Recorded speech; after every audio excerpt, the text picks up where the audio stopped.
भक्त बंधुओं, शनिदेव महाराज की कथा बहुत कम लोग सुन पाते हैं और जो इसे सुन लेते हैं वे वास्तव में भाग्यशाली होते हैं। लेकिन जो भक्त इस कथा को अंत तक श्रद्धा और धैर्य के साथ सुनता है वही बनता है अति सौभाग्यशाली। भक्त बंधुओं, लोग शनिदेव के नाम से डरते हैं, पर सच्चाई ये है कि शनिदेव डराने नहीं सुधारने आते हैं।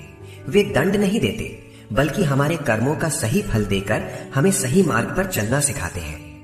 आज की ये कथा आपको बताएगी कि शनिदेव किस पर तुरंत कृपा करते हैं, किसके घर से कष्ट अपने आप दूर हो जाते हैं और क्यों कुछ लोग कठिन समय में भी अडिग और मजबूत बने रहते हैं। लेकिन भक्त बंधुओं, शास्त्रों में कहा गया है कि किसी भी पावन कथा को बीच में छोड़ देना जाने अनजाने किया गया एक बड़ा दोष माना जाता है। इसीलिए जो भक्त इस कथा को शुरू करे वो इसे धैर्य, श्रद्धा और विश्वास के साथ अंत तक अवश्य सुने। मुझे आप पर पूरा भरोसा है क्योंकि आप उन भक्तों में से हैं जो केवल सुख में नहीं कठिन समय में भी भक्ति का दामन नहीं छोड़ते। तो भक्त बंधुओं, कथा शुरू करने से पहले कमेंट में जय शनिदेव महाराज अवश्य लिखें। मन को शांत करें और पूरे ध्यान से इस पावन कथा को सुनिए। आइए अब शुरू करते हैं शनिदेव महाराज की ये रहस्यमयी और कल्याणकारी कथा। गांव के बिल्कुल अंतिम छोर पर जहां आबादी समाप्त होती थी और घने वृक्षों की ओट शुरू होती थी, वहां एक छोटी सी कच्ची झोपड़ी थी। मिट्टी की दीवारों और फूस की छत वाली इस झोपड़ी में मोहन और उसकी पत्नी गीता रहते थे। झोपड़ी के ठीक बगल में मोहन की लोहे की भट्टी थी। वो भट्टी केवल आग और कोयले का ढेर नहीं थी बल्कि वो मोहन के पसीने, उसकी उम्मीदों और उसके अस्तित्व का प्रतीक थी। मोहन एक साधारण लोहार था जिसका शरीर लोहे को कूटते कूटते स्वयं लोहे जैसा ही सख्त हो गया था। उसके चेहरे पर हमेशा कालिख की एक परत जमी रहती थी, लेकिन उसकी आंखों में एक ऐसी सादगी थी जो केवल उन लोगों में पाई जाती है जो प्रकृति और सत्य के करीब होते हैं। मोहन का दिन सूरज निकलने से बहुत पहले शुरू हो जाता था। जब पूरा गांव गहरी नींद में होता था तब मोहन अपनी भट्टी में आग सुलगाता था। कोयले की चटकने की आवाज और धौंकनी से निकलने वाली हवा का शोर उस सुनसान इलाके में उसकी उपस्थिति दर्ज कराता था। मोहन का काम बहुत कठिन था। उसे भारी हथौड़े से तपते हुए लाल लोहे पर वार करना होता था। हर चोट के साथ उसकी नसों में खिंचाव आता, पसीना उसकी पीठ से बहकर जमीन पर गिरता, लेकिन उसके चेहरे पर कभी शिकन नहीं आती थी। वो हल्की भाल, कुल्हाड़ी, दराती और गांव वालों के खेती बाड़ी के औजार बनाता था। मेहनत बहुत थी लेकिन उसके बदले मिलने वाली राशि बहुत कम थी। कई बार तो गांव वाले पैसे के बदले थोड़ा सा अनाज या गुड़ दे देते थे जिससे मोहन और गीता का गुजारा चलता था। मोहन की पत्नी गीता इस कहानी का वो आधार स्तंभ थी जिसके बिना मोहन का जीवन कभी पूर्ण नहीं हो पाता। गीता स्वभाव से अत्यंत शांत, गंभीर और गहरी समझ रखने वाली स्त्री थी। उसका रंग गेहुआ था और सादगी ही उसका एकमात्र आभूषण था। वो दिन भर घर के कामों में व्यस्त रहती, कुएं से पानी भरती, गोबर से आंगन लीपती और मोहन के लिए रूखी सूखी रोटी तैयार करती। गीता की सबसे बड़ी विशेषता उसका धैर्य था। घर में कभी नमक खत्म हो जाता, कभी आटा इतना कम होता कि केवल एक व्यक्ति का पेट भर सके, लेकिन गीता के मुख से कभी शिकायत का एक शब्द भी नहीं निकलता था। वो उस अभाव को भी ईश्वर का प्रसाद मानकर स्वीकार करती थी। वो अक्सर मोहन से कहती थी कि पेट तो पंछियों का भी भर जाता है, मनुष्य को तो केवल अपने मन को भरने की चिंता करनी चाहिए। मोहन की शनिदेव के प्रति अटूट श्रद्धा थी। गांव में शनिदेव को लोग एक कठोर और दंड देने वाले देवता के रूप में देखते थे। लोग उनसे डरते थे, उनकी पूजा केवल इसलिए करते थे ताकि उन पर कोई विपत्ति न आए। लेकिन मोहन के लिए शनिदेव का अर्थ कुछ और ही था। उसे लगता था कि शनिदेव न्याय के देवता हैं, जो मेहनत करने वाले का साथ कभी नहीं छोड़ते। हर शनिवार मोहन अपनी कमाई का एक छोटा सा हिस्सा बचाकर रखता ताकि वो शनि मंदिर जाकर तेल का दीप जला सके। कई बार ऐसा होता कि शुक्रवार की रात घर में दाने दाने की किल्लत होती। गीता जब रसोई में खाली डिब्बे देखती तो वो चिंता में पड़ जाती। वो मोहन से धीरे से कहती कि मोहन, कल शनिवार है और घर में दीप जलाने के लिए तेल तो दूर, कल के भोजन के लिए आटा भी पूरा नहीं है। मोहन अपनी मटमैली धोती से माथे का पसीना पोंछता और मुस्कुराकर कहता कि गीता, तू चिंता क्यों करती है? अगर कल घर में एक ही रोटी बचेगी तो तू आधी खा लेना और आधी मैं खा लूंगा। लेकिन शनिदेव की चौखट पर दीप जलना बहुत जरूरी है। वे हमारे कर्मों के साक्षी हैं। जब तक वे प्रसन्न हैं, तब तक हमें भूखा नहीं मरना पड़ेगा। गीता उसकी इस बात को कभी काटती नहीं थी। वो जानती थी कि मोहन की श्रद्धा ही उसकी असली शक्ति है। वो बस इतना कहती कि अगर तुम्हारी श्रद्धा सच्ची है तो भगवान स्वयं कोई न कोई रास्ता अवश्य दिखाएंगे। गीता का ये मौन समर्थन ही मोहन को हर शनिवार मंदिर तक ले जाता था। गांव के लोग मोहन की इस दशा को देखकर उसका उपहास उड़ाते थे। जब मोहन अपनी फटी हुई कमीज और हाथों में तेल का छोटा सा दिया लेकर मंदिर जाता तो धनी वर्ग के लोग और कुछ अहंकारी ग्रामीण उसे टोकते थे। वे कहते कि अरे मोहन, खुद के घर में अंधेरा है और तू देवता के सामने उजाला करने चला है। क्या तुझे लगता है कि शनिदेव तेरी इस 2 कौड़ी की पूजा से प्रसन्न हो जाएंगे? शनि तो अमीरों के देव हैं, वे तो सोने और चांदी के छत्रों से प्रसन्न होते हैं। ये सुनकर मोहन चुप रहता, लेकिन गीता का मन भीतर तक दुखी हो जाता था। वो सोचती कि क्या ईश्वर वास्तव में केवल अमीरों के हैं? क्या एक गरीब की श्रद्धा का कोई मूल्य नहीं है? जब मोहन मंदिर से लौटता और उदास होता तो गीता उसे सांत्वना देती। वो कहती कि लोग जो कहते हैं उन्हें कहने दो, हमें केवल अपने कर्म और अपने विश्वास से मतलब रखना चाहिए। भक्ति महलों की मोहताज नहीं होती, वो तो हृदय की शुद्धता देखती है। गीता के ये शब्द मोहन के लिए किसी मरहम से कम नहीं थे। मोहन की भट्ठी में लोहा तो तपता ही था, पर साथ ही मोहन का धीरज और गीता का विश्वास भी उस आग में तपकर कुंदन बन रहे थे। समय बीतने के साथ साथ गांव की परिस्थितियां बदलने लगी। गांव में आधुनिक मशीनें आने लगी थी और लोहारों का काम धीरे धीरे कम होने लगा था।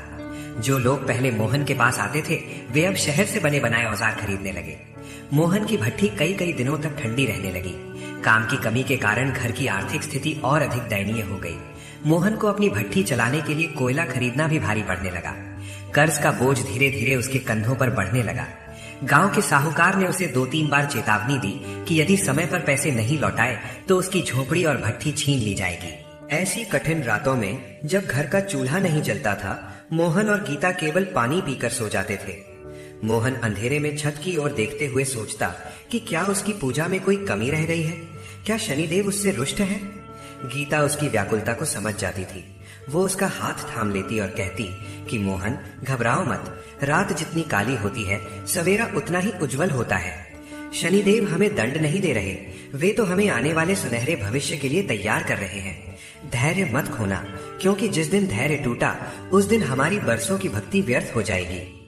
मोहन और गीता का ये जीवन संघर्ष हमें सिखाता है कि अभाव में भी स्वभाव को कैसे स्थिर रखा जाता है। जहाँ लोग सुख में भगवान को याद करते हैं, वहाँ ये दोनों दुख की पराकाष्ठा में भी ईश्वर का साथ नहीं छोड़ रहे थे।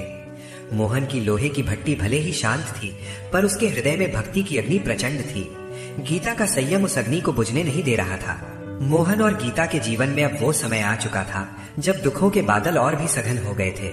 संघर्ष की ये कहानी अब उस मोड़ पर पहुंच गई थी जहां श्रद्धा की नींव को हिला देने वाली घटनाएं घटने वाली थी। गांव में अकाल जैसी स्थिति तो नहीं थी, पर आर्थिक मंदी ने मोहन जैसे छोटे कारीगरों की कमर तोड़ दी थी। मोहन की भट्टी, जो कभी सुबह से शाम तक धधकती रहती थी, अब सप्ताह में मुश्किल से 1 या 2 दिन ही जल पाती थी। लोहे के औजारों की मांग इतनी घट गई थी कि मोहन को अब अनाज के बदले काम मिलना भी बंद हो गया था। घर की स्थिति अत्यंत शोचनीय हो गई थी। झोपड़ी के कोने में रखे अनाज के मिट्टी के बर्तनों ने अब अपना तल दिखाना शुरू कर दिया था। गीता, जो हमेशा अपनी बुद्धिमत्ता से थोड़ा बहुत बचा कर रखती थी, अब वो भी बेबस महसूस करने लगी थी। एक शाम जब सूरज ढल रहा था, गीता ने रसोई में जाकर देखा तो वहां केवल 1 मुट्ठी आटा और तेल की एक खाली कुप्पी बची थी। उसने खिड़की से बाहर देखा, जहां मोहन अपनी ठंडी भट्टी के पास बैठा हुआ शून्य में निहार रहा था। उसका शरीर दुर्बल हो गया था और आंखों के नीचे काले घेरे साफ दिखाई दे रहे थे। गीता ने पास जाकर मोहन के कंधे पर हाथ रखा। उसकी आवाज में एक कंपन था जिसे उसने छुपाने की बहुत कोशिश की। उसने धीरे से कहा, मोहन, आज बहुत डर लग रहा है। कल शनिवार है और घर में ना तो कल के लिए भोजन है और ना ही मंदिर के दीप के लिए तेल। अगर हालात ऐसे ही रहे तो हम कब तक टिक पाएंगे? मोहन ने अपना सिर उठाया और अपनी पत्नी की ओर देखा। उसने देखा कि गीता की आंखों में पहली बार भविष्य के प्रति एक भय था। मोहन ने उसका हाथ अपने खुरदुरे हाथों में थाम लिया और अत्यंत धीमे स्वर में बोला, डर मत गीता, शनिदेव की लाठी बेआवाज होती है, पर उसका न्याय सबसे सटीक होता है। वे देर करते हैं, पर उनके यहाँ अंधेर नहीं है। तूने ही तो सिखाया है कि विश्वास ही वो दीपक है जो घोर अंधेरे में भी रास्ता दिखाता है। शनिवार की वो सुबह मोहन के जीवन की सबसे कठिन सुबह थी। उसने घर के हर बर्तन को टटोला, पर तेल की एक बूंद भी नहीं मिली। गांव के दुकानदार ने उसे उधार देने से साफ मना कर दिया था, क्योंकि पिछला कर्ज अभी बाकी था। मोहन का मन आज विचलित था। उसे अपनी भूख की चिंता नहीं थी, पर उसे ये सोचकर पीड़ा हो रही थी कि बरसों का उसका वो नियम आज टूट जाएगा। वो बिना तेल के ही मंदिर की ओर चल दिया। उसके पास देने के लिए कुछ नहीं था, केवल एक खाली दिया, और उसकी आंखों में भरा दर्द था। जब मोहन मंदिर की सीढ़ियों पर पहुंचा तो उसने देखा कि मंदिर में भक्तों की भारी भीड़ थी। लोग बड़े बड़े कलशों में तेल चढ़ा रहे थे, काले तिल और लोहे की वस्तुएं दान कर रहे थे। मोहन एक कोने में खड़ा होकर चुपचाप देख रहा था। उसे लगा कि वो इस भीड़ में सबसे अभागा है। तभी उसकी नजर मंदिर के चबूतरे के एक अंधेरे कोने में पड़ी। वहां काले वस्त्रों में लिपटा एक अत्यंत वृद्ध व्यक्ति बैठा था। उस वृद्ध का चेहरा झुर्रियों से भरा था, पर उसकी आंखों में एक अजीब सी चमक और गहराई थी। मोहन को वहां खड़ा देखकर वृद्ध ने अपना हाथ उठाया और उसे पास बुलाया। मोहन संकोच के साथ उसके पास गया। वृद्ध ने अत्यंत गंभीर और भारी स्वर में पूछा, बेटा, सब लोग तो आज तेल की नदियां बहा रहे हैं, तू अपना दिया खाली लेकर क्यों खड़ा है? आज दीप नहीं जलाओगे? मोहन की आंखों में आंसू छलक आए। उसने अपना सिर झुका लिया और बोला, बाबा, आज घर में तेल तो क्या, भोजन के लिए अन्न का दाना भी नहीं बचा। आज मैं अपने देवता के सामने खाली हाथ खड़ा हूँ। वृद्ध ने एक रहस्यमयी मुस्कान के साथ मोहन की ओर देखा और कहा, पुत्र, मिट्टी के दिए में तेल तो कोई भी डाल देता है, पर वो प्रकाश क्षणिक होता है। असली पूजा तो तब होती है जब बाहर अंधेरा हो और मनुष्य अपने भीतर का दीप जला दे। अगर तेल नहीं है तो अपने मन का दीप जला दो। अपनी श्रद्धा की बाती को अपने विश्वास की अग्नि से प्रज्वलित करो। शनिदेव को तेल की भौतिक मात्रा नहीं, बल्कि उस हृदय की पुकार चाहिए जो अभाव में भी अडिग रहता है। मोहन को लगा जैसे वो वृद्ध कोई साधारण व्यक्ति नहीं है। उन शब्दों ने मोहन के भीतर एक नई ऊर्जा भर दी। उसने मंदिर की चौखट पर अपना सिर झुकाया और सच्चे मन से प्रार्थना की। उसने कहा, हे शनिदेव, यदि मैंने आज तक निष्काम भाव से आपकी सेवा की है तो मेरी इस मजबूरी को स्वीकार करें। मेरे पास तेल नहीं है, पर मेरा रोम रोम आपके प्रति कृतज्ञ है। उस क्षण मोहन को ऐसा महसूस हुआ जैसे उसके शरीर का भारीपन खत्म हो गया हो। एक अजीब सी शांति उसके मन में व्याप्त हो गई। वृद्ध ने मोहन के कंधे पर हाथ रखा और कहा, जा बेटा, अब घर जा। तेरी परीक्षा का कठिन समय समाप्त होने वाला है। बस याद रखना, जो धीरज तूने आज तक रखा है उसे आने वाले सुख के समय में भी मत खोना। मोहन ने जब दोबारा उस वृद्ध की ओर देखना चाहा तो वो वहां नहीं थे। वो कोना खाली था। मोहन चकित रह गया। वो तेजी से घर की ओर दौड़ा। जब वो घर पहुंचा तो उसने देखा कि गीता आंगन में खड़ी थी। उसके चेहरे पर एक विस्मयकारी भाव था। गीता ने मोहन को देखते ही कहा, आप कुछ बदले बदले से लग रहे हैं। आपकी आंखों में वो उदासी नहीं है जो सुबह थी। मोहन ने उसे मंदिर की पूरी घटना सुनाई और उस वृद्ध के संदेश के बारे में बताया। उसने कहा, गीता, आज मुझे लगा जैसे भगवान ने मेरी सुन ली है। मुझे अब भूख महसूस नहीं हो रही, बल्कि एक असीम तृप्ति का एहसास हो रहा है। उस रात मोहन ने एक अत्यंत अलौकिक स्वप्न देखा। उसने देखा कि उसकी भट्टी स्वयं प्रज्वलित हो गई है और उससे निकलने वाली चिंगारियां स्वर्ण मुद्राओं में बदल रही हैं। साक्षात शनिदेव ने उसे दर्शन दिए और कहा कि जिस मनुष्य का साथ उसकी पत्नी जैसा धैर्यवान साथी दे, उसे संसार की कोई भी शक्ति पराजित नहीं कर सकती। अगले दिन रविवार था। जब गांव के लोग आराम कर रहे थे, तभी मोहन की झोपड़ी के बाहर एक भव्य बैलगाड़ी आकर रुकी। गाड़ी से एक बहुत बड़ा और संपन्न व्यापारी उतरा। उसने मोहन को आवाज दी और पूछा, क्या यही मोहन लोहार की भट्टी है? मोहन बाहर आया और हाथ जोड़कर कहा, जी हाँ, मैं ही मोहन हूँ। व्यापारी ने कहा, मैंने सुना है कि तुम्हारा काम बहुत ही पक्का और टिकाऊ होता है। मुझे अपनी नई रियासत के लिए सैकड़ों की संख्या में विशेष औजार और लोहे के द्वार बनवाने हैं। क्या तुम ये बड़ा काम लोगे? मैं तुम्हें आधा पैसा अभी पेशगी के रूप में देना चाहता हूँ। मोहन और गीता एक दूसरे का मुंह देखने लगे। ये केवल एक व्यापारिक अवसर नहीं था, बल्कि मोहन की बरसों की साधना का फल था। व्यापारी ने थैली भरकर स्वर्ण मुद्राएं मोहन के हाथ में रख दी। मोहन की भट्टी जो महीनों से ठंडी पड़ी थी, उस दिन फिर से जल उठी। हथौड़े की आवाज अब दुख की नहीं, बल्कि उम्मीद और सफलता की लय में गूंजने लगी। गीता ने भगवान का धन्यवाद करते हुए और मंदिर की ओर हाथ जोड़ते हुए कहा, मैंने तो पहले ही कहा था, सच्ची श्रद्धा और धैर्य कभी खाली नहीं जाते। शनिदेव ने हमारी झोली भर दी है। मोहन की आंखों में खुशी के आंसू थे, पर उसने उस वृद्ध की बात को याद रखा कि सुख में भी अपना धीरज मत खोना। व्यापारी द्वारा दी गई पेशगी और उस बड़े काम के आदेश ने मोहन की झोपड़ी का भाग्य रातों रात बदल दिया था। मोहन की भट्टी जो हफ्तों से ठंडी और उदास पड़ी थी, अब सुबह के 4 बजे से ही धधकने लगी थी। कोयले की लाल होती आंच और उस पर पड़ने वाले हथौड़े की टन टन की आवाज अब पूरे गांव में ये संदेश दे रही थी कि लोहार का समय फिर से लौट आया है। मोहन दिन रात मेहनत करता, लोहे को आकार देता और अपनी कारीगरी में अपनी पूरी आत्मा झोंक देता। वो जानता था कि ये धन केवल उसकी मेहनत का नहीं बल्कि उसके और गीता के धैर्य का प्रतिफल है। जैसे जैसे दिन बीतते गए मोहन का काम बढ़ने लगा। व्यापारी मोहन के काम की शुद्धता और समय की पाबंदी से इतना प्रभावित हुआ कि उसने आसपास के अन्य रियासतों के व्यापारियों को भी मोहन के नाम की सिफारिश कर दी। अब मोहन केवल एक साधारण लोहार नहीं रहा था, उसकी भट्टी के पास अब 2-3 सहायक काम करने लगे थे।